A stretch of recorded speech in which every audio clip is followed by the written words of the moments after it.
প্রতিটা দিন কিভাবে যাবে সেটা সকাল হতেই বোঝা যায় না। তাহলে চলো শুরু করি আজকের ব্লগটা।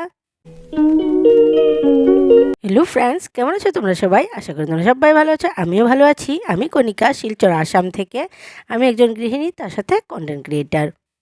দু একদিন থেকে আমার বড় মেয়ে বলছিল, মা এখন আর কোনো ফাস্ট ফুড ঘরে বানাও না। তাই আজ যেহেতু সানডে, ভাবলাম একটু চাউমিন করে খাওয়াই ওদের। তাই বানিয়ে নিলাম সকাল সকাল চাউমিন। চাউমিনটা বিকেলেও করতে পারতাম, কিন্তু বিকেলে যেহেতু সানডে মানে মেয়েদের এক্সট্রা ক্লাস থাকে, তাই ভাবলাম সকালেই করে খাওয়াই, তা না হলে সম্ভব হবে না। আর এই যে একজন আমার ঘরে আছে, মানে বাচ্চাদের থেকেও বেশি পাগল ফাস্ট ফুড খাওয়ার জন্য। তাও যদি হয় ঘরে বানানো, তাহলে খুব খুশি, মানে বানানোটাই সার্থক হয়। আর আমি এবার নিয়ে বসেছি, দেখতে পাচ্ছ, দেখতেই লোভনীয় মনে হচ্ছে না? আমার সকালবেলা খাওয়াটা বিকেলে যখন আমি এখন ভয়েস দিচ্ছি, আমার মনে হচ্ছে আরেকবার যদি খেতে পারতাম তাহলে ভালো হতো। খেতে তো বাধা নেই, কিন্তু জাঙ্ক ফুড খাওয়াটা ভালো না, তাই একটু কমই খেয়ে থাকি। এদিকে দেখতে পাচ্ছ দুপুরে রান্নাবান্নার আয়োজন হয়ে গেছে আমার। সব কিছু ধুয়ে টুয়ে রেডি করে নিয়েছি। এদিকে আছে রুই মাছ আর এদিকে আর মাছ। দুভাবেই রান্না করব। একটা সবজি দিয়ে করব আর একটা পেঁয়াজ দিয়ে, আর তার সাথে সর্ষে বাটা দিয়ে। আমি বাকিগুলো দেখালাম না, এখানে দেখাচ্ছি। আর মাছটা রান্না করা, প্রথমে তেলে জিরে ফোড়ন দিয়ে পেঁয়াজটা নুন হলুদ দিয়ে ভাজা ভাজা করে নিলাম। এদিকে একটা বাটিতে মশলা গুলে নিলাম। ধনে গুঁড়ো, জিরে গুঁড়ো, শুকনো লঙ্কার গুঁড়ো, হলুদ গুঁড়ো, সেগুলো দিয়ে গুলে রাখলাম।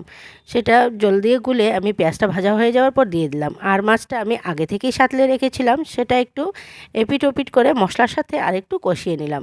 এদিকে একটুখানি জল দিয়ে মাছটা মানে ঝোল করার পর একটু সর্ষে বাটা এটার উপর থেকে দিয়ে দেবো এবার। আর এদিকে কিছু কচুর বড়া করে নিচ্ছি। এই সিজনে কচুর বড়াটা তো খুবই ভালো লাগে খেতে, তাই ভাবলাম একটু গরম গরম কয়েকটা কচুর বড়া করে নিই। আর এদিকে মাছটা যেহেতু ফুটে এসেছে, এবার দিলাম আমি সর্ষে বাটাটা। তার সাথে দিয়ে দেবো ধনেপাতা।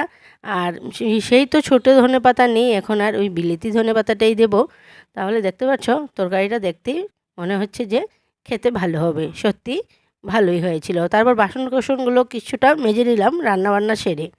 আর রান্নাবান্না করার সাথে সাথে যদি কিছু কিছু বাসন মেজে রাখা যায়, তাহলে একটু সময়টাও বাঁচে।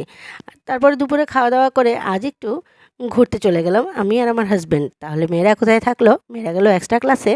ওদেরকে বসিয়ে আমি আমার হাজব্যান্ডকে বললাম, চলো অনেক দিন হয়েছে ঘুরতে যাই না, একটুখানি ঘুরে আসি। ওই সে ঘোরা কি, মানে একটুখানি বাইকে করে এদিকে ওইদিকে ঘোরাঘুরি।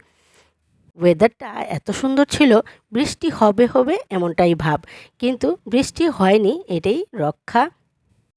বৃষ্টি হবে ভেবেছিলাম, ভাবলাম একটুখানি সামনে থেকেই ঘুরে আসব, কিন্তু অনেকটা পথই গেলাম আমরা, কিন্তু বৃষ্টি হয়নি। এটাই ভালো হয়েছে, একটু সুন্দর করে ঘুরে আসতে পেরেছি। আর একটু বিকেলে আমেজ পাওয়া যায় এভাবে। সানডে বিকেলে একটু ঘুরলে পুরো সপ্তাহের ক্লান্তিটা দূর হয়, ভালোই লাগে। পুরো সপ্তাহটা আবার একটু ভালো করে মন দিয়ে কাজ করা যায়। বুঝতেই পারছো, বিকেলে যারা সানডেতে ঘোরাঘুরি করে তারা এই জিনিসটা বুঝতে পারবে যে সানডে বিকেলে একটু ঘোরাঘুরি করে নিলে পুরো সপ্তাহটা খুব একটা মানে আরামদায়ক হয়। রাস্তায় এত ধুলো ছিল, হঠাৎ দেখলাম আমার পার্সে একটা সানগ্লাস আছে, তাই সেটা লাগিয়ে নিলাম। কিন্তু সানগ্লাস লাগালে না আমার আবার ভালো লাগে না, কি ওয়েদারটাকে মানে প্রকৃতিটাকে নিজের চোখে যে রঙটা সেটা দেখা যায় না, একটু কালো কালো দেখা যায়। তাই আমার আবার সানগ্লাস পরে এত ঘুরতে ভালো লাগে না। তার মধ্যে একটু বিশেষ কারণ, রাস্তায় যেহেতু ধুলো ছিল, চোখটা বন্ধ হয়ে যাচ্ছিল, তাই একটু সানগ্লাসটা পরে নিলাম।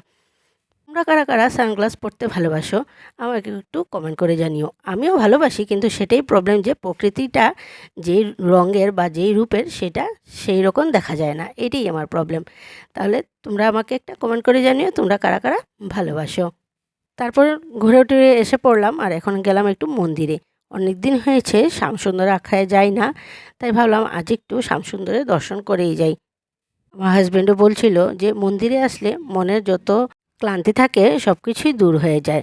তাহলে আজকের মতন আর ভিডিওটা আমি এখানেই শেষ করলাম। তোমরা সবাই সুস্থ থাকবে, ভালো থাকবে। টাটা বাই বাই, দেখা হচ্ছে আবার নেক্সট ব্লগে। তখন পর্যন্ত টাটা।